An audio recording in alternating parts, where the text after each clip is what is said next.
Welcome to Chillin' 101. We hope this video helps. In this video, I will explain how to play Canon in D on trumpet. First, let's prepare. Ensure your B-flat trumpet is perfectly in tune. The piece is in D major, so remember those two sharps. Practice long tones to build a strong, consistent embouchure. Also, take time to familiarize yourself with the rhythmic patterns of the main melody.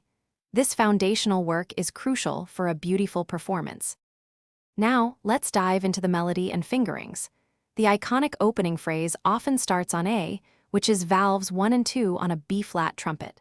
Practice the arpeggiated sections very slowly at first, ensuring each note is clear and accurate.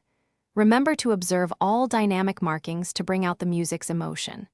A steady airstream is key for smooth transitions.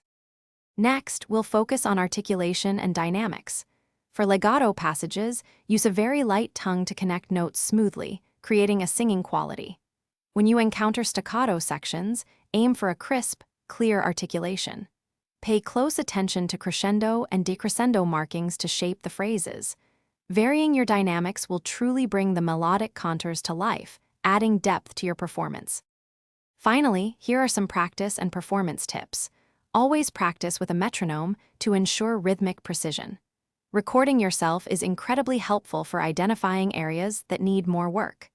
Listen to various interpretations of Canon in D to inspire your own unique musicality. Performing for friends or family will build your confidence and help you refine your stage presence. Consistent, focused practice is key. Thanks for watching. Consider subscribing if we helped you.